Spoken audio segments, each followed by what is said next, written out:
وسلام على عباده الذين اصطفى أما بعد فأعوذ بالله من الشيطان الرجيم بسم الله الرحمن الرحيم ومن يطع الله ورسوله يدخله جنات تجري من تحتها الأنهار خالدين فيها وذلك الفوز العظيم.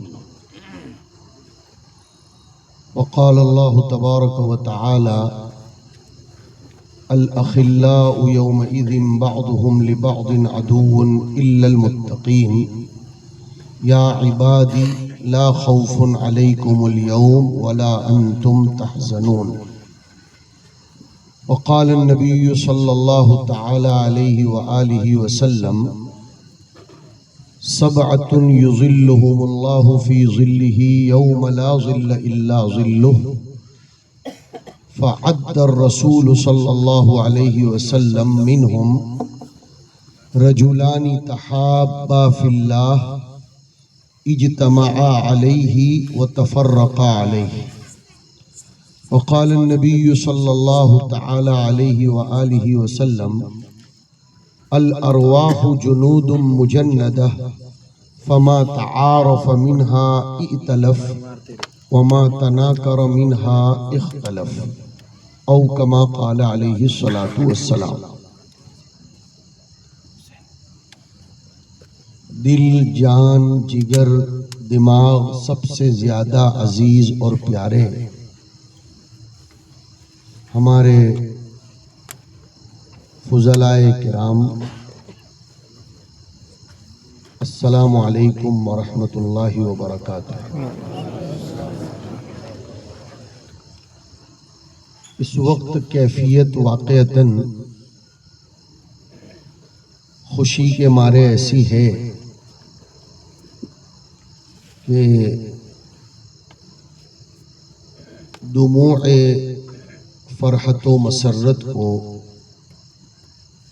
روکنا یہ بھی اپنے لیے ایک مستقل مجاہدہ طلب امر ہے، اس لیے کہ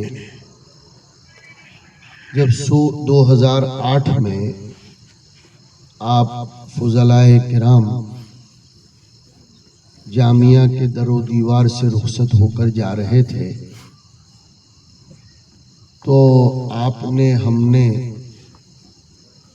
یہ تصور نہیں کیا تھا کہ کسی موقع سے اتنی بڑی جماعت ایک جگہ جمع ہو جائے گی، لیکن یہ اللہ کا فضل ہے، اس کی مشیت ہے، اور یہ کہا جائے تو بیجا نہیں ہوگا کہ اس کی شان محبت کا پرتو اور عکس ہے کہ اس نے آپ سبھی فضلائے کرام کے دل میں جمع ہونے کی ایک فکر، تڑپ اور لگن پیدا فرمائی. بارک اللہ فیکم جمیعاً. حقیقت یہ ہے کہ ہم فکر لوگوں کا، ہم مسلک، ہم مشرب لوگوں کا وقتاً فوقتاً جمع ہوتے رہنا یہ دین کے عروج کے لیے اور فکروں کے پروان چڑھنے کے لیے اور زمانے کی رنگا رنگی سنگینیوں سے نکلنے کے لیے اس دور میں بہت زیادہ ضروری ہو گیا ہے. بخاری شریف میں حضرات صحابہ کرام رضی اللہ عنہم سے خود ثابت ہے کہ کبھی کبھی ایک دوسرے سے فرماتے تھے کہ آؤ مل جل کر بیٹھیں اور کچھ مذاکرہ کر لیں. صحابہ کرام کا مشرف با عظمت لقب صحابہ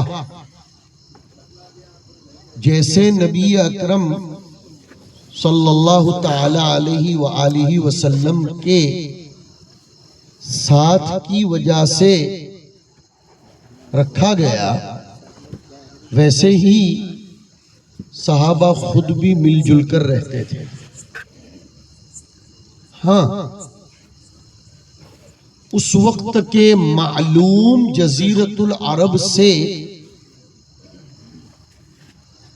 دائیں بائیں، نارتھ میں، ویسٹ میں، ساؤتھ میں وہ جو پھیلے،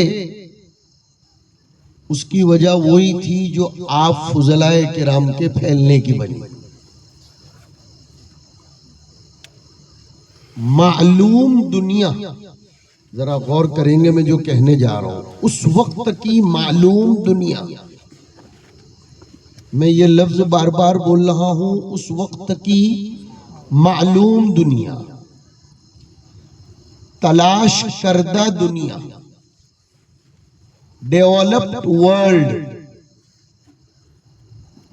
جس میں امریکہ نہیں تھا، جس میں بہت سے ممالک نہیں تھے، اس وقت کی معلوم دنیا کے اعتبار سے جزیرت العرب بالکل مڈل پر تھا۔ اس وقت وہ اتنا مڈل پر نہیں ہے، بالکل سینٹر پوائنٹ پر تھا، وہاں سے وہ لوگ پھیلے۔ چنانچہ ساؤتھ میں، جزیرت العرب کے ساؤتھ میں آخری مرکز تھا افریقہ، وہاں تک پہنچ گئے۔ ادھر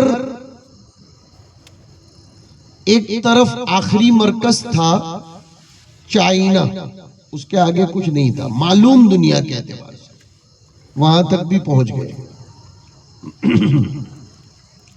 ادھر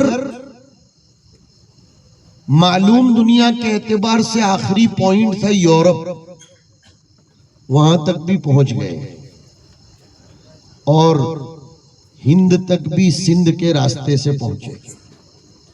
شاہ ولی اللہ رحمت اللہ علیہ نے لکھا ہے، عجیب بات لکھی ہے،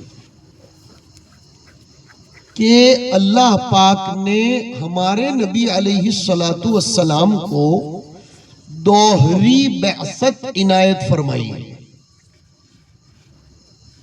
آپ کی بعثت سنگل نہیں تھی، ڈبل تھی۔ یہیں سے ختم نبوت کا عقیدہ مضبوط ہو جاتا ہے، اور فرق ضالہ مضلہ باطلہ کی رگ کٹتی ہے۔ کیا بات سمجھیے ذرا، علماء ہیں اس لیے تھوڑی بات تو اسی انداز کی کریں گے ہم، اور ویسے مزاج بھی ایسا ہی پایا ہے، کیا کریں گے۔ نبی اکرم صلی اللہ علیہ وآلہ وسلم تو صحابہ کرام کی طرف مبعوث تھے، یہ آپ کی ایک بعثت ہوئی، مگر وہی صحابہ کرام پھر واسطہ در واسطہ یہ امت ہر اپنے سامنے کی موجود اور بعد کی امت تک کے لیے مبعوث تھی۔ گویا آپ مبعوث تھے اپنے سامنے کے صحابہ کرام کے لیے، اور صحابہ مبعوث تھے اپنے بعد کے لوگوں کے لیے۔ تو آپ فضلائے کرام بھی اسی فریضہ بعثت کو انجام دینے کے لیے جامعہ عقل کوہ سے روانہ کیے گئے تھے، اور اب تک روانہ کیے گئے ہو، الحمدللہ۔ گویا اس امت کے تقریباً ذمہ دار افراد بھی مبعوث ہیں۔ سوال پیدا ہوتا ہے، یہ اتنا بڑا جملہ کیسے دیا؟ حدیث کی برکت سے کہا ہے۔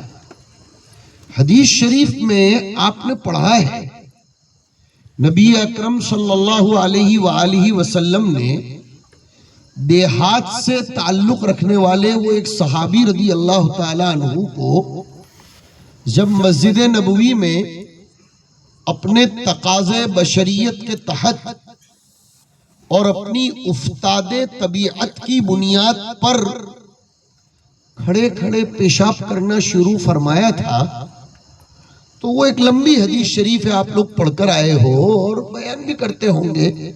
وہاں حضور نے جملہ فرمایا تھا، وہ غور طلب ہے کہ انما بعثتم میسرین، یہ ہے دیکھو، انما بعثتم میسرین ولم تبعثوا معسرین۔ شاہ ولی اللہ نے وہاں سے نکالا ہے کہ جیسے نبی مبعوث تھے صحابہ بھی مبعوث تھے۔ اب اور آگے چلتے ہیں، مدرسہ بھی یاد دلاؤں نا، اور ایسی کتاب کا تذکرہ کروں گا جس میں تقریباً طلبہ نے کبھی نہ کبھی کچھ ڈانٹ ڈپٹ قولاً یا عملاً، ایک کتاب کا نام لیتا ہوں ابھی جس میں ایک لفظ بلکہ ایک جملہ پڑھا تھا، اس لیے وہ کتاب یاد آ گئی۔ میں بھی ایک لمبے عرصے تک وہ کتاب پڑھاتا تھا، پتہ نہیں شاید آپ لوگوں کو پڑھائی ہے یا نہیں، معلم الانشاء ہے نا، ماشاءاللہ، جس میں تقریباً طلبہ نے قولاً یا عملاً ڈانٹ کھائی ہے۔ قولاً کا معنی بول کر اور عملاً کا معنی وہ، ذرا دیکھیے الفاظ بھی سیکھو کہ آپ کے اساتذہ، اب ابھی میں آپ کو ایسا کہوں کہ آپ نے مار کھائی ہوگی تو اس وقت آپ کی شاہ نشان نہیں ہے وہ، اس لیے میں نے کہا کہ قولاً یا عملاً ڈانٹ کا سامنا کیا ہوگا، یہ بھی سیکھنے کی چیزیں ہیں۔ ابھی ہم لوگ یہاں کچھ سیکھنے جمع ہوئے۔ تعبیر کی غلطی یہ انسان کو کبھی کبھی بہت نیچے کھائی میں گرا دیتی ہے۔ آدمی کتنے بڑے منصب پر بیٹھ جائے لیکن اس کی زبان سلیقہ مند نہ ہو تو وہ ابلیس کے زمرے میں چلا جاتا ہے۔ ہمارے زمرے میں کچھ بڑے بڑے ارباب دانش پیدا ہوئے، میں ارباب علم بھی نہیں، دیکھو یہ بھی سیکھو، ارباب دانش پیدا ہوئے، نام نہیں لوں گا، بزعم خود وہ مجددین، مفکرین اور انقلاب کے شہسوار تھے، لیکن اکابرین، شعائر اسلام، مقدسات اسلامیہ اور اسلامی شعائر کے باب میں ان کا قلم یا ان کی زبان ادب کے دائرے سے ہٹی اور وہ تعبیر میں گڑبڑ کر گئے تو وہ گمراہ ہو گئے۔ اور حضرت مولانا منظور نعمانی رحمت اللہ علیہ نے پھر مستقل کتاب لکھی تعبیر کی غلطی، اور ایک کتاب لکھی فکر کی غلطی، مولانا علی میاں صاحب اور مولانا منظور نعمانی علیہ الرحمٰن نے مل کر۔ یہ دو غلطیاں ہوتی ہیں انسان سے، اللہ کرے کہ میں آپ کے کچھ کام کی بات کہہ سکوں، درد دل ہے اس لیے کہہ رہا ہوں، فکر کی غلطی اور ایک تعبیر کی غلطی۔ بہت پیارے بچوں، ابھی بچے ہی کہیں گے ہم آپ کو، اور اسی میں میرے لیے بھی پیار جھلکتا ہے اور آپ کے لیے بھی، کہ انسان کی فکر سلامت ہونی چاہیے۔ اور پڑھانا آپ نے انما جعل الانسان علی الفؤاد دلیلا، دل جیسا ہوتا ہے، فکر جیسی ہوتی ہے، زبان ویسی ہی بنتی ہے، زبان ترجمان ہوتی ہے باطن کی حقیقتوں کے لیے۔ اور دیکھو اور ایک بات یاد آئی، پتہ نہیں آج شاہ ولی اللہ رحمت اللہ علیہ زیادہ یاد آ رہے ہیں۔ شاہ ولی اللہ نے لکھا ہے، عجیب بات لکھی ہے کہ جتنے باطل فرقوں کی بنیاد پڑی ہے وہ بنیاد ڈالنے والوں میں یا تو تعبد کی کمی تھی یا تأدب کی کمی تھی۔ کام کی بات ہے، یہ متن ہے، اب اس کی شرح کے لیے تو وقت چاہیے، آؤ پھر دوبارہ دعوت دے رہے ہیں۔ مختصر بات یہ ہے، تعبد یعنی عبادات میں کمی ہمارے اندر یہ المیہ ہے۔ پرسو ترسو ہی دورے والوں کو کہہ رہا تھا کہ کیا ہم لوگوں نے اصول فقہ میں یہ جو بحث پڑھی ہے کہ فرض، واجب، سنت، نفل، یہ سب اس لیے پڑھی ہے اس کو چھوڑ دیا جائے؟ فرض ہو تو ادا کر لو، واجب ہو تو ادا کر لو، سنت ہو تو پھر اس کی تقسیم کرو۔ امام مالک رحمت اللہ علیہ نے تو یہاں تک لکھا ہے، خدا کرے میرا اشارہ آگے کی باتوں میں اس وقت تشریف فرما ہمارے فضلہ سمجھ جائیں۔ امام مالک رحمت اللہ علیہ نے تو یہاں تک لکھا ہے، ان کا مسلک ہے کہ اگر سفر کا تسلسل جاری ہو تب تو سنتیں نہ پڑھیں، لیکن ایک جگہ جا کر مستقل قیام کر لیا ہو تو سنت پڑھ لینی چاہیے۔ یہ رخصت کے درجے میں ہے، اور ہم لوگ تو عزیمت والے لوگ ہیں نا، ہم لوگ رخصت والے لوگ نہیں ہیں، ہم عزیمت والے ہیں۔ ٹھیک ہے، گناہ نہ ہونا الگ بات ہے، لیکن کیا ہماری پاس بک کریڈٹ سے اور انکم سے اتنی بھر گئی ہے کہ اب ہمیں نوافل اور سنتوں کی ضرورت نہیں ہے؟ تو تعبد کی کمی ہے ہمارے اندر، اور کسی قدر آہستہ آہستہ اب کے نئے فاضل ہونے والے لوگوں میں ماشاءاللہ آپ حضرات کا دور تو خیر القرون سے قرب کا تھا، تأدب کی بھی بہت کمی آ رہی ہے۔ ذرا سے دو لفظ بولنا آ گیا،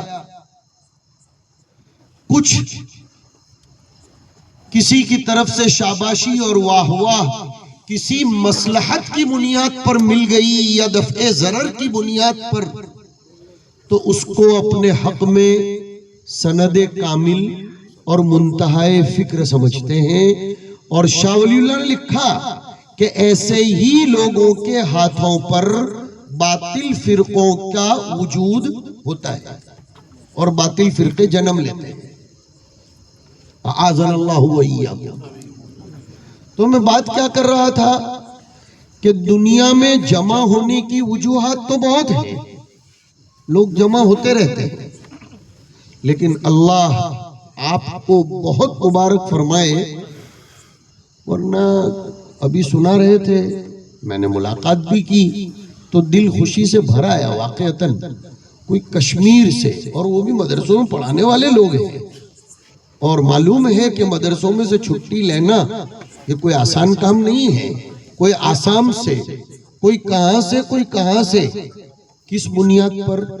میں آپ کو مبارکباد پیش کرتا ہوں، میری طرف سے نہیں، میرے اور آپ کے پیارے آقا صلی اللہ علیہ وسلم کی طرف سے، کہ حضور نے کیا فرمایا؟ 7 قسم کے لوگ ایسے ہیں جو اللہ تبارک و تعالیٰ کے عرش کے سائے کے نیچے جگہ پائیں گے۔ ان میں سے ایسے ساتھی، اور ذرا سا لطیفہ، ساتھیاں، ایسے ساتھیاں کیسے؟ حدیث شریف میں تو تسمیہ آیا ہے، لیکن مقصد جو ہے حضور اکرم صلی اللہ علیہ وسلم کے کلام کا، ایسے ساتھیاں جنہوں نے محبت بھی کی اللہ کی نسبت پر، جامعہ میں جمع ہوئے تھے اللہ کی نسبت پر، اور یقین کرو آج ایمانداری سے ہمارے سامنے بیٹھ کر قبول کرو، پھر دوبارہ دل تڑپتا ہے نا کہ قصر خدیجہ میں پھر جا کر بس جائیں؟ ایمانداری سے بولو، مسجد میمنی کی باغ و بہار میں پھر دوبارہ آ جائیں؟ دل تڑپ رہا ہے نا؟ فجر کے بعد کی وہ روحانی عرفانی مجلس ذکر میں پھر اللہ اللہ کی ضربیں لگائیں؟ دل تڑپتا ہے نا؟ لیکن کیوں میں اور آپ سب جدا ہوئے، جامعہ اور آپ جدا ہوئے، آپ اپنے اپنے علاقے میں جا کر بسے؟ اللہ کی نسبت پر، اللہ کی نسبت۔ تو اجتماع بھی ہوا تھا اللہ کی نسبت پر، اور تفرقہ بھی ہوا اللہ کی نسبت پر، اور حضور نے ایسے ہی لوگوں کے بارے میں تو فرمایا ہے ایسے ہی لوگوں کے بارے میں اگر جسمانی طور پر ساتھ ضروری ہوتا تو صحابہ کرام مدینہ منورہ کبھی بھی نہ چھوڑتے. اور کیسے کیسے صحابہ نے چھوڑا معلوم ہے؟ حضرت ابو ایوب انصاری رضی اللہ تعالیٰ عنہ میزبان رسول، لیکن فن اسماء الرجال والے لکھتے ہیں لزیم الجہاد بعد وفات الرسول صلی اللہ علیہ وسلم، حضور کی وفات کے بعد بس وہ ملک بملک اور ادھر ادھر اللہ کے کلمے کو بلند کرنے کے لیے گشت لگاتے رہے. میں نے ترجمہ بھی ایسا کر دیا، سیکھو اس میں بھی سیکھ کر جاؤ. میں نے الجہاد کا ترجمہ کیا کیا اور لزیم الجہاد کا کیا ترجمہ کیا کہ اللہ کے دین کی نشر و اشاعت کے لیے اور اللہ کے بندوں کو اللہ کا وفادار بنانے کے لیے اگر آپ جہاد کا یہ مخصوص سمجھاؤ گے تو انشاءاللہ کسی کو بھی الرجی نہیں ہوگی بلکہ انرجی ملے گی کہ دیش دروہیوں کو ختم کرنے کے لیے وہ پوری دنیا میں پھیل گئے، کئی ملکوں میں تشریف لے گئے. حضرت بلال حبشی رضی اللہ تعالی عنہ نے مدینہ منورہ چھوڑا. حضرت عبداللہ ابن مسعود تو حضور کے ساتھ چپک کر رہتے تھے. کیسے معلوم ہے کیسے چپک کر رہتے تھے؟ لکھا ہے مستند مورخین اور سیرت نگاروں نے آپ کا تکیہ بھی ابن مسعود کے پاس رہتا تھا، مسواک بھی ابن مسعود کے پاس رہتا تھا، جوتے بھی ابن مسعود کے پاس رہتے تھے، یہاں تک کہ جناتوں کی تبلیغ کے لیے حضور تشریف لے جاتے تھے، وہاں بھی حضرت عبداللہ ابن مسعود رضی اللہ تعالیٰ عنہ کو ساتھ لے کر جاتے تھے. لیکن حضور کے وصال کے بعد مدینہ منورہ سے باہر گئے اور کوفہ گئے اور انہی کا رہین منت ہے فقہ حنفی. عبداللہ ابن مسعود کا تشریف لے جانا کوفہ بغداد وغیرہ تک یہ رہین منت ہے. حضرت عبداللہ ابن مسعود کا وہاں چلا جانا اور وہ کس کا رہین منت بنا؟ فقہ حنفی کا. جیسے ہمارے بزرگوں نے فرمایا کہ محمد ابن قاسم الثقفی کا ہندوستان آنا اسی سے رہین منت ہوا ہندوستان میں اسلام کی نشر و اشاعت. اس میں ایک بات اور کہہ دوں، یہ محمد ابن قاسم الثقفی کا ہندوستان آنا اس کی وجہ کیا بنی تھی معلوم ہے آپ کو؟ ہمارے فضلاء کی ہمت بڑھا رہا، مایوس نہیں ہونے کا بالکل. حضور اکرم صلی اللہ علیہ وسلم قبیلے ثقیف کو دعوت دینے کے لیے تشریف لے گئے تھے، برابر؟ کوئی نقد جواب ملا تھا؟ نقد وصولی بھی نہیں ہوئی، نقد تشکیل بھی نہ ہو سکی، اور ساتھی کو داعی بنا کر آنا بھی نہیں ہو سکا، بلکہ الٹا معاملہ ہوا. سنیے غور سے. لیکن حضور صلی اللہ علیہ وسلم نہ تو نا امید ہوئے، نہ تو ناسپاس ہوئے، اور نہ ناشکرے ہوئے، اور نہ ایک لفظ کہوں نہ تو شاکی ہوئے. شکایتیں نہیں کرنے کی، علاج کرنے کی، تدبیر کرنے کی. حضور نے راستے میں دعا کی اور ایک جملہ فرمایا تھا کہ اللہ کی ذات سے مجھے یقین ہے کہ اسی قبیلہ بنو ثقیف کی صلبوں میں کوئی ایسا پیدا ہوگا الی آخری ہی. کہتے ہیں ہمارے بزرگان دین وہ جملے لسان نبوت سے نکلنا تھا اور زمین پر ثبت ہونا تھا اور آسمان کا اس کو استقبال کے ساتھ لے لینا تھا کہ اسی کے نتیجے میں یہ بات واقعتاً اگر سوچو گے تو زندگی میں بہت ہمت ملے گی. اگر کوئی طالب علم آپ کے پاس بیچارہ کن ذہن ہے، کبھی اس کو کچھ ادھر ادھر کے جملے مت کہنا. حدیث شریف میں آتا ہے انکم ترزقون وتنصرون بضعفائکم. رزق کی تعریف امام رازی نے فرمائی ہے کل شیء ینتفع الانسان، اور آگے لکھا ہے کہ رزق کا مصداق اولین و اعلی علم ہے. لہذا ہمارے جتنے بھی فضلاء کرام چاہے مکتب پڑھاتے ہوں، چاہے امامت کرواتے ہوں، چاہے اداروں میں پڑھاتے ہوں، اگر آپ کے طلبہ نقد آپ کو جواب نہ دیں آپ کی محنتوں کا، تو ذمہ دار طلبہ کو نہ بنائیں، اپنے آپ کو ٹٹولیں۔ امام شافعی رحمۃ اللہ علیہ کے پاس ایک طالب علم پڑھتا تھا، آپ یقین کرو نہ کرو، حضرت امام شافعی نے خود لکھا ہے کہ اس کو امام شافعی نے کلاس میں 85 دفعہ سمجھایا، 85 مرتبہ، وہ نہیں سمجھ پایا، تھک گئے استاد و شاگرد۔ وہ طالب علم کمرے میں چلا گیا، امام شافعی روتے ہوئے اس کے پاس گئے، کہا بیٹا مجھے معاف کر، اگر وقت دیتا ہو تو ابھی اور تجھے سمجھاتا ہوں، اس لیے کہ مجھے پتا نہیں کہ میرے پاس وہ صلاحیت کیوں نہیں آ رہی ہے کہ میں تجھے اپنی بات سمجھا پاؤں۔ نا امید نہیں ہونے کا۔ حضرت شاہ وصی اللہ رحمۃ اللہ علیہ نے لکھا ہے کہ دین کا کوئی بھی کام شروع کرنے سے پہلے 2 منٹ خلوت میں چلے جاؤ، صرف 2 منٹ، اور اللہ تبارک و تعالیٰ سے رجوع کر لو۔ چاہے سبق پڑھانے جاؤ، چاہے گشت میں جاؤ، چاہے بیان کرنے جاؤ، چاہے امامت کروانے جاؤ۔ ہماری بات یہ چل رہی تھی کہ اللہ آپ کو مبارک فرمائے کہ آپ سب جمع ہوئے ہیں اللہ کے دین کی نسبت پر، اس لیے کہ یہ ہنسنا کھیلنا بھی اللہ کا دین ہے۔ کون کہتا ہے کہ یہ دین نہیں ہے؟ دین میں یہ چیزیں بھی داخل ہیں، تفریح طبع کے لیے جمع ہونا، ایک دوسرے کے ساتھ اپنی خوشیوں کو بانٹنا، بلکہ محدثین نے تو باقاعدہ ترجمۃ الباب قائم کیا، باب اللعب بین یدی الامام۔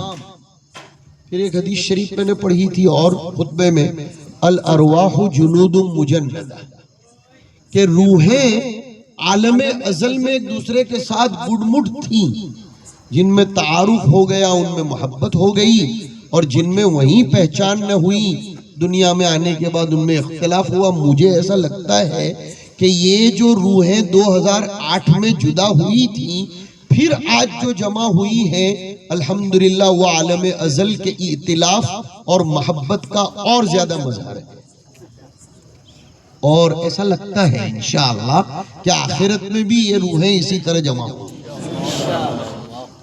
ایک آیت پڑھی تھی، خدا را اس کو ذرا سمجھو، تقریباً وہ باتیں کہہ رہا ہوں جو سبق میں کبھی نہیں کہی تھی، آپ اپنی کاپیاں چیک کر سکتے ہو انشاءاللہ، اس لیے ریپیٹ نہیں کر رہا ہوں، لمبا عرصہ ہوا نا، اس لیے جو کچھ اور باتیں مجھے معلوم ہے کیا کیا سبق میں کہا جاتا ہے۔ سورہ نساء میں یوسیکم اللہ والا جو رکوع ہے، حفظ میں بھی مشکل ہے، فرائض میں بھی مشکل ہے، میت کا نقشہ بنا کر پھر زوجہ اور اللہ جانے کس کس کو کتنا دینا فکر کر لینا رے بھائی، تو اس میں ذرا تقابل کیا گیا۔ آپ کا آج کا اجتماع سمجھا رہا ہوں، ذرا توجہ دو۔ وَمَن يُطِعِ اللَّهَ، اور اس کے بعد ہے وَمَن يَعْصِ اللَّهَ، وَمَن يَعْصِ اللَّهَ پر نعوذ باللہ، اور وَمَن يُطِعِ اللَّهَ پر اللہم اجعلنا وَإِيَّاكُم مِّنْهُم۔ ذرا دھیان دیں، اللہ کیا فرماتے ہیں کہ جو اللہ اور اس کے رسول کی اطاعت کرتا ہے تو اللہ اس کو جنتوں میں داخل کریں گے جن کے نیچے سے نہریں بہتی ہوں گی۔ لفظ ہے وہاں خالدین، ذرا دھیان دینا، میں بار بار کہہ رہا ہوں خالدین، اور وَمَن يَعْصِ اللَّهَ میں آیا ہے نارن خالدن، حالانکہ دونوں جگہ من کی طرف ہی ضمیریں جا رہی ہیں۔ اب من کی 2 حیثیتیں ہیں، لفظی اعتبار سے وہ واحد ہے اور معنوی اعتبار سے وہ جمع ہے، لیکن علماء بلاغت نے لکھا، اب تو انشاءاللہ سب کی سمجھ میں بات آئے گی، کہ اطاعت کے سیاق و سباق میں اور جنت کی نعمت کی بشارت کے سیاق و سباق میں خالدین جمع لا کر بتایا کہ جنت کی نعمت بھی ادھوری ہے جب تک کہ جمعیت نہ ہو، جب تک کہ اجتماع نہ ہو۔ اور جہنم میں زحمت مستقل بڑھ جاتی ہے جبکہ انفرادیت ہو، اس لیے خالدن لایا گیا۔ اس اعتبار سے بھی آج کا آپ کا اجتماع مبارک ہو۔ اب جمع ہوئے ہو، اس امت کا تقریباً ہر فرد ذمہ داری کے ساتھ پیدا ہوا ہے نا؟ حدیث شریف میں لفظ کون سا آیا؟ کلکم راعٍ، عجیب لفظ ہے، یہ بھی سبق میں نہیں کہا تھا جو ابھی آگے کہہ رہا ہوں، کہ تم میں کا ہر شخص ذمہ دار ہے، لیکن ذمہ دار کے لیے راعٍ کا لفظ آیا۔ جانتے ہو کیوں؟ چرواہے کی ذمہ داری ہوتی ہے اپنی بکریوں کے ریوڑ کو محبت، پیار، برداشت اور جوڑتے ہوئے لے کر چلنا۔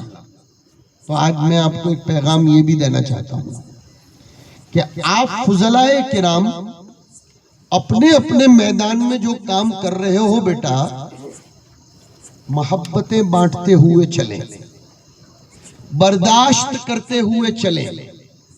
چرواہا برداشت کرتا ہے، اور سب سے بڑی بات یہ ہے سب کو لے کر چلیں۔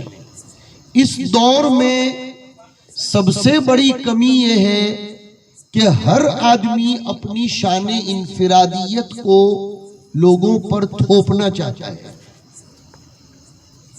خطیب الاسلام کا لقب حاصل تھا حضرت حکیم الاسلام کے فرزند کو۔ حکیم الاسلام رحمت اللہ علیہ سے مراد ہے قاری محمد طیب صاحب، اور ان کے فرزند تھے مولانا سالم صاحب رحمت اللہ علیہ۔ ان کو امت کے بڑوں نے لقب دیا تھا خطیب الاسلام۔ ہماری مادر علمی اور آپ سب کا ددیال کون؟ دارالعلوم فلاح دارین زادہ اللہ شرفا، ہماری مادر علمی اور آپ سب کا ددیال۔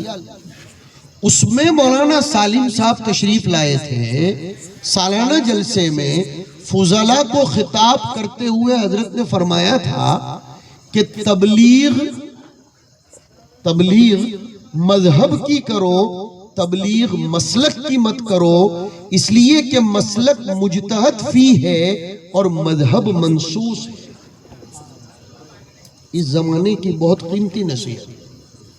لوگوں کو اسلام سمجھاؤ پیارے بچوں، لوگوں کو اسلام سمجھاؤ، اسلام کی خوبیاں، اسلام کا مزاج اعتدال، اپنی چال ڈھال قال میں بھی اپناؤ۔ یہ کٹرتا وادی والی زبان، کٹر وادی، ہمارا وہ تعصب اور ہماری چال ڈھال، اس سے ہمارے اپنے بھی کچھ کٹتے چلے جا رہے ہیں۔ دکتور یوسف قرضاوی رحمہ اللہ کی ابھی ایک تازہ کتاب اردو میں آئی ہے، بقول مولانا عبد الرحیم فلاحی رحمت اللہ علیہ کے، یاد کریں ان کو بھی۔ ہاں، وہ فرماتے تھے نا گرم ابھی ایک تازہ موضوع آیا ہے، وہ اس کو گرم بولتے تھے۔ تو وہ گرم ایک کتاب آئی ہے دکتور یوسف قرضاوی رحمت اللہ علیہ کی، انہوں نے عربی میں لکھی تھی، اردو کرنے والے نے شاندار اس کا ترجمہ کیا، میں لے آیا ابھی اس کو، مدھیہ پردیش سے چھپی ہے وہ، دیواس سے۔ وہاں ابھی ایک مکتبہ ہے دیواس میں، اندور سے قریب دیواس، 30-35 کلومیٹر پر، زوردار نایاب کتابیں وہ لوگ چھاپ رہے ہیں۔ دین میں ترجیحات، چھوٹا سا عنوان ہے۔ ہمارے فضلاء کرام کے اپنے میدان میں کامیاب ہونے کا راز ترجیحات کا جاننا ہے۔ اس کی دلیل دوں، حضور اکرم صلی اللہ علیہ وسلم سے ایک ہی سوال الگ صحابہ نے کیا، لیکن آپ نے موقع بموقع جواب الگ دیا۔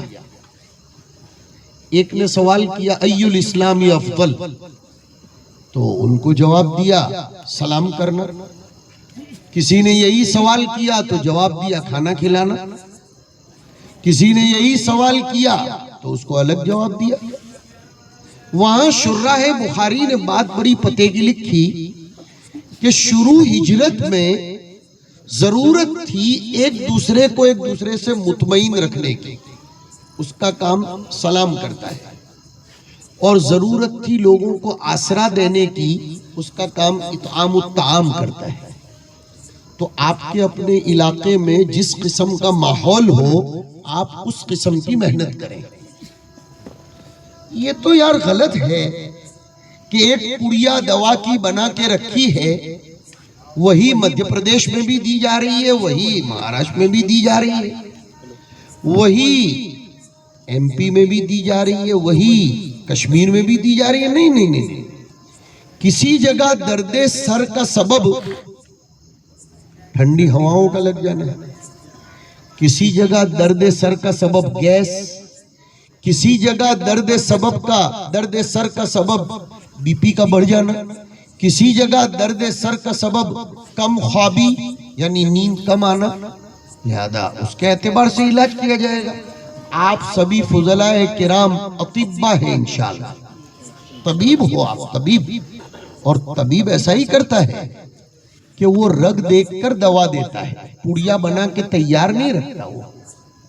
لہذا اپنی شخصیت سے قریب کرنے کے بجائے لوگوں کو دین سے قریب کریں، اور زمانے کے حالات سے واقف ہونا یہ آپ سب کا فرض اولین ہے۔ اور بہت کام کی بات بتاؤں، خدا کے واسطے، اللہ کے واسطے، رب العالمین کا واسطہ، اپنے نظریات کی بنیاد پر اختلاف بند کرو۔ بہت ہو گیا ہمارا آپس کا اختلاف، نظریات سب اپنے کمرے میں بند کر کے باہر نکلو۔ آپ کا نظریہ ہے ٹھیک ہے، اپنے کمرے میں بند کر دو وہ نظریہ، اور اگر بہت آپ کو اپنے نظریے کو بچانے کا شوق ہے تو ایک پرائیویٹ کاپی میں اپنا نظریہ لکھو کہ میرا یہ نظریہ ہے، میرے مرنے کے بعد لوگوں کو پتہ چلنا چاہیے کہ میرا نظریہ، لیکن وہ نظریہ لے کر اب باہر مت نکلو۔ خدا کے وقت جنگ وہی ہوتی ہے کہ میرا نظریہ یہ ہے اور یہ اس نظریے سے اتفاق نہیں کرتے، کوئی ضروری نہیں ہے۔ اللہ تبارک و تعالیٰ نے 5 انگلی کو یکساں نہیں کیا تو پھر الگ الگ ٹائپ کے لوگوں کے نظریات کو وہ یکساں کیسے کرے گا؟ اسی نظریات کی بنیاد پر تو فقہ میں 4 مذاہب ہوئے نظریات، اسی لیے آپ نے پڑھا نا نظر تحاوی، وہ نظر بھی مانا نظریہ ہے، وہ نظر وہ آنکھ والی نظر تھوڑی ہے، وہ دماغ اور دل والی نظر ہے۔ دوسری بات بہت درد کے ساتھ، ابھی وعدہ کرو کہ اس کو قبول کرو۔ کون سی؟ امامت کرانے والے ہمارے فضلاء کرام سے مجھ کو بہت شکایت ہے، اور اپنوں کے سامنے شکایت نہیں کروں گا تو اور کس کے سامنے کروں گا؟ وہ یہ کہ امامت یہ آپ کے لیے نیابت رسول ہے نا۔ مستقل فقہا نے بحث چھڑی ہے کہ اذان دینا اولا ہے یا امامت کروانا اولا ہے، اس میں مناظرہ چلا ہے، بلکہ اچھا لفظ بولوں مناقشہ چلا ہے۔ تو اس میں یہ بات آئی ہے کہ امامت نیابت رسول ہے، لیکن اب ہمارے فضلاء امامت کروانا ہی نہیں چاہتے، یہ بہت بری بات ہے۔ کیوں کہ پابندی نہیں ہوتی، یہ تو اس سے بھی ڈبل بری بات ہے، یہ اس سے بھی ڈبل بری بات ہے، پابندی نہیں ہوتی۔ اور آپ رسول اللہ کے یعنی ایک طرف میں اور آپ اپنے آپ کو ورثۃ الانبیاء کہتے تھکتے نہیں، اور امامت کروانے کا ہمارا ذہن بالکل ختم ہو گیا۔ میں سب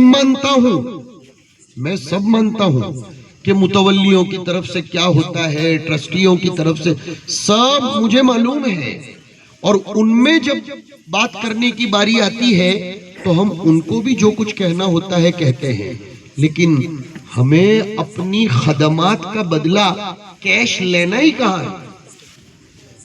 بڑوں پر بھی حالات آئے اور ابھی بھی آ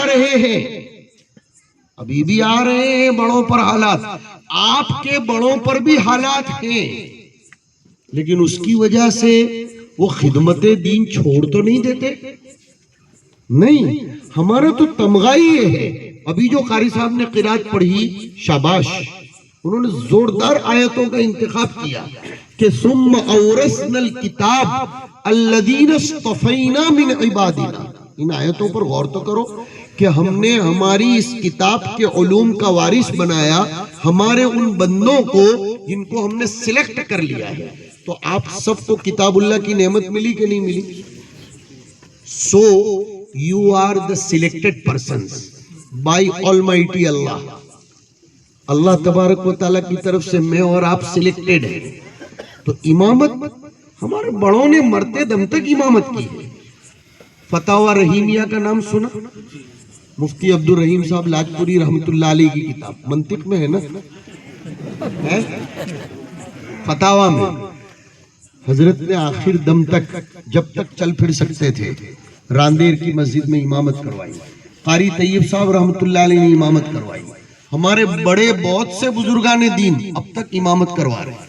چلیے کچھ لوگ بطور موظف ہونے کے امامت تو کروا رہے ہیں، لیکن مجھے سب سے بڑی جو شکایت یہ ہے اور اب ہمارے کانوں پر آ رہی ہے، ابھی تازہ ظہر کے بعد ایک جگہ قیام کیا تھا تھوڑی دیر سستانے کے لیے، تو وہاں ایک صاحب کہنے لگے ٹرسٹی میرے پیچھے پڑے. میں نے کہا کون؟ مجھے یاد آ گیا کہ میں ان کی مسجد میں گزشتہ سال بیان کرنے گیا تھا اسی اورنگ آباد میں. میرا سر شرم سے جھک گیا تھا بچوں، میرا سر شرم سے، اس لیے کہ بیان کے بعد میں اپنے معمول کے مطابق تیزی سے گاڑی کی طرف گیا تو راستے میں مجھ کو ان کے صدر نے روکا اور کہا مولانا 2 منٹ آپ کو میں سائٹ پر ایک بات کرنا چاہتا ہوں. میں یہ کیا کہنا چاہتا ہوں؟ وہ مجھے سائٹ پر لے جا کر کہنے لگا اپنے شاگرد کو کہو کہ امام ہے تو کم از کم 10 منٹ پہلے تو مسجد میں آیا کرے. یہ شکایت انٹرنیشنل لیول پر چل رہی ہے. اب اس کے لیے بلا وجہ ایک دلیل بنائی جا رہی ہے کہ حضور اقامت کے ٹائم پر کمرے سے نکلتے تھے. ارے یار تھوڑا تو سوچو، وہ حضور کا کمرہ تھا مسجد سے بالکل متصل، وہ مسجد سے متصل کمرہ تھا اور وہ صحابہ کرام تھے.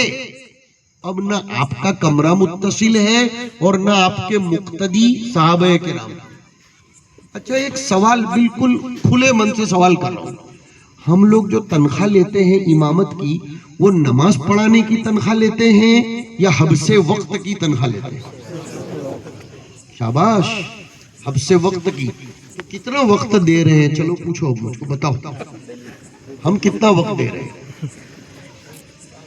بہت درد کے ساتھ ایک نصیحت ہے، آج وعدہ کر کے جاؤ تو میں مانوں گا کہ آپ لوگ محبت کرتے ہو کہ انشاءاللہ اذان کے وقت ہم مسجد میں ہوں گے. کوشش کرو. اس میں فائدہ کیا ہوگا؟ آپ کی بات میں تاثیر پیدا ہوگا. ایک جگہ مجھ کو جمعہ کے بیان کے لیے دعوت دی گئی. میں نے کہا ٹھیک ہے بھائی، ایک میں 5 کم کو مجھے لینے آ جانا. قریب تھی مسجد میں جہاں قیام تھا. مجھ کو جناب لے کر گئے اور جیسے ہی میں مسجد کے قریب پہنچا اذان شروع ہوئی، وہ امام صاحب مجھے موٹر سائیکل پر لینے آئے تھے اور وہ کہنے لگے ٹھیک ہے مفتی صاحب آپ جائیے، میں غسل کر کے آ رہا ہوں. انا للہ و انا الیہ راجعون. یہ کیا ہو رہا ہے؟ پھر اب میں کس منہ سے شکایت کروں عوام کو کہ وہ بیان میں بیٹھتے ہی نہیں؟ کس منہ سے شکایت کریں گا؟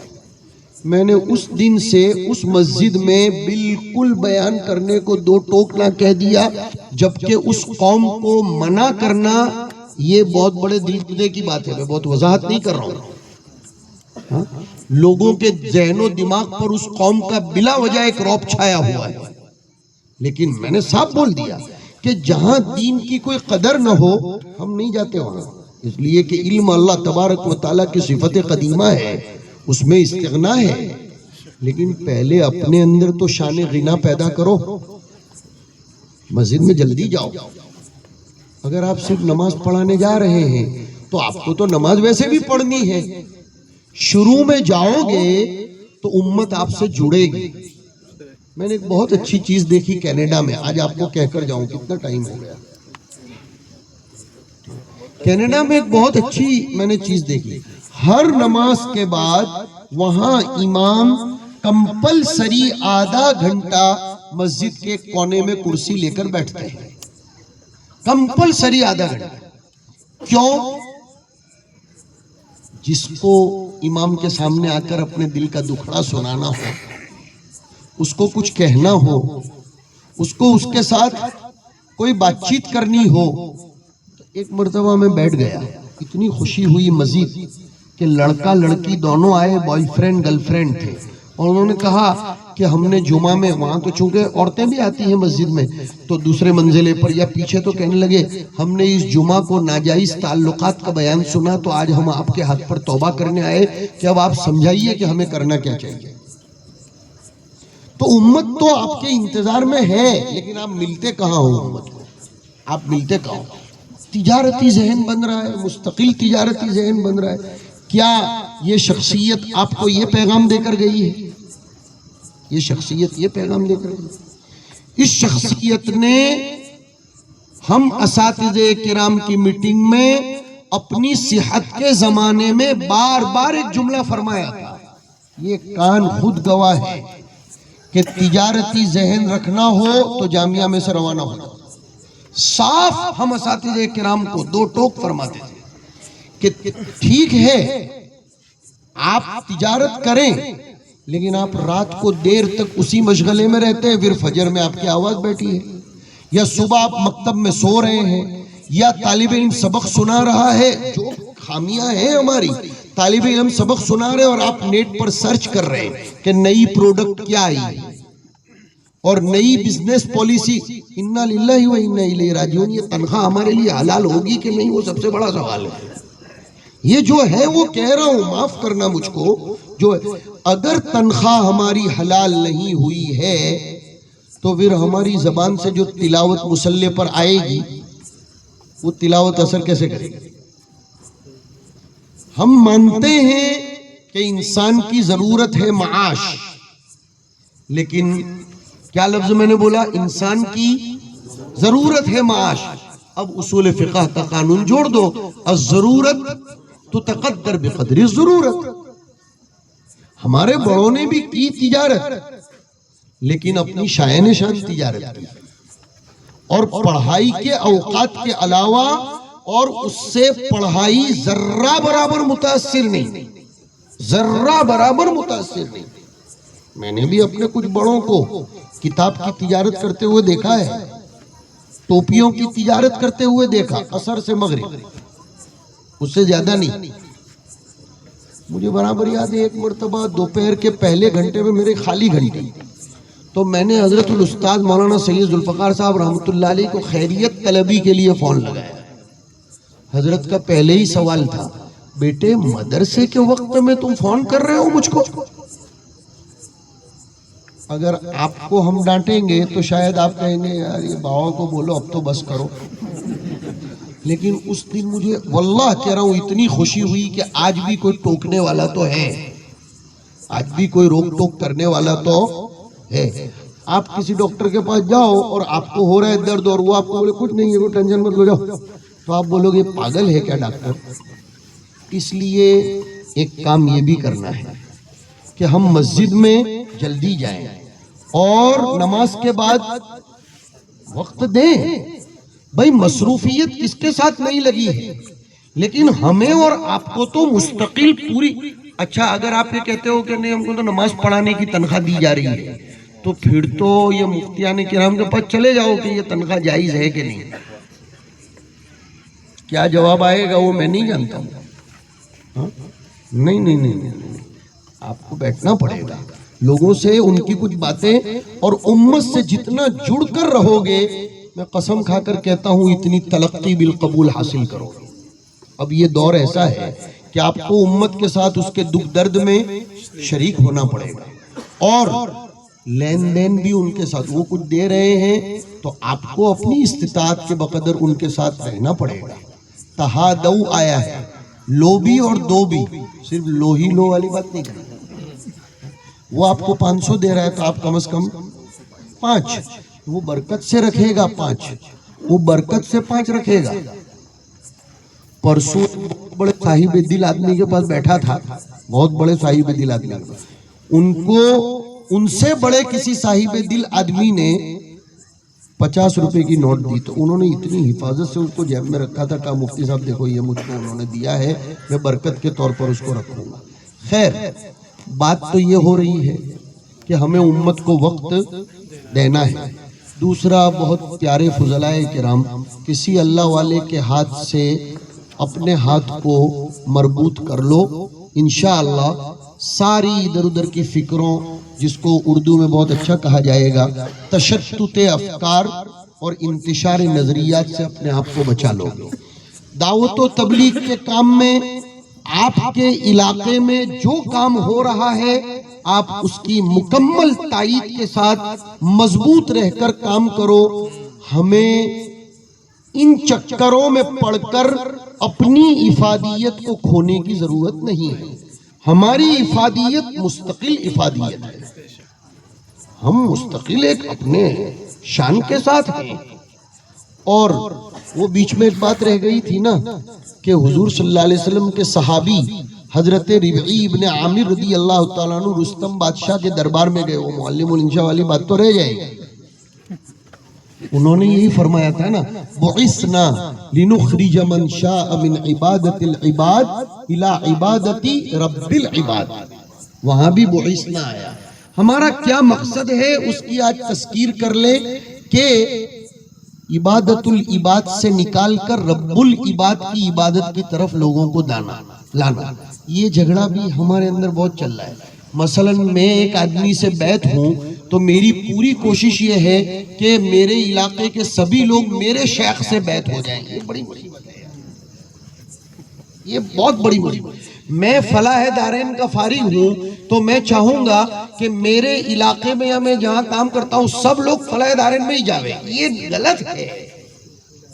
نہیں نہیں نہیں نہیں نہیں، ہمیں اس کو دین سمجھانا ہے، اس کو اللہ کے قریب کرنا ہے، ہمیں اپنی شخصیت کی تبلیغ نہیں کرنی۔ وہ جس مدرسے میں بھی پڑھتا ہے بشرطے کہ وہ معرفت ربانیت والا مدرسہ ہو، ہم اس کی تائید کریں گے، ہم اس کو اور زیادہ عزت دیں گے۔ ہمارے ساتھ کام کرنے والا کسی دوسرے مدرسے کا بھی فارغ ہو، ہم اس کو عزتوں سے نوازیں گے۔ اور ایک دوسرے کے ساتھ مربوط رہو۔ ایک کام آج یہاں یہ بھی ہونا چاہیے کہ ویسے تو ہوگا واٹس ایپ گروپ، اس لیے کہ اس یونیورسٹی میں داخلے کے لیے کوئی فارم تو بھرنا نہیں پڑتا، لیکن مزید اس کو ایسا بناؤ کہ اس میں تبصرہ بازیاں نہ ہو۔ یہ غلط ہے۔ ہم لوگ گروپ بناتے ہیں، مجھے سب پتا چلتا ہے کہ طلبہ گروپ بناتے ہیں، پھر کسی دن ایک شخص کو محل نے تبصرہ بنایا، اب یہ جناب اپنی طرف سے کچھ ڈال لیں۔ یہ ہمارے پاس اتنا فالتو وقت ہے کیا؟ اتنا فالتو وقت ہے یار کہ ہم نہیں، یہ شرط کے ساتھ رکھو۔ ہمارا بھی ایک گروپ ہے، ہمارا ایک گروپ ہے، اس کا نام حضرت الاستاذ شاطبی ہند اور جزری زمن، مجدد فن تجوید و قرات قاری محمد صدیق صاحب دامت برکاتہم العالیہ نے السلسلۃ العلمیہ نام کا گروپ بنوایا۔ اس کا نام رکھا تھا ہم لوگوں نے فلاحی گروپ، تو حضرت نے کہا یہ تو تعصب والی بات ہے، یہ کوئی بات ہوئی فلاحی؟ کہا اس کا نام رکھو سلسلۃ العلمیہ، اور اس میں قید لگا دی ہے، ہم اس میں ہمارے اساتذہ بھی ہیں اور ہم فضلہ بھی ہیں، حالانکہ ہم بھی تو 1991 فارغ ہوئے، ہمارے اساتذہ ہمارے محتمیم صاحب سب، لیکن شرط ہے علمی بحث کے سوا اس میں کچھ نہیں ہونا چاہیے۔ دنیا میں کیا ہو رہا ہے وہ ہمیں نئے مسائل، نئی کتابیں، علمی ابحاث، اس سے کیا ہوگا؟ سب کو فائدہ ہوگا، سب کو فائدہ ہوگا۔ نئی نئی کتابیں کیا آ رہی ہیں، نئے مضامین کیا آ رہے ہیں، نئی تحقیقات کیا۔ ایسا بھی ایک گروپ ہمارے 2008 کے فضلاء کرام کا ہونا چاہیے۔ خیر خبر پوچھنی ہے نا آپ کو ایک دوسرے کی، تو بالکل اسکرین پر آ کر کیوں پوچھتے ہو؟ پرائیویٹ میں جاؤ۔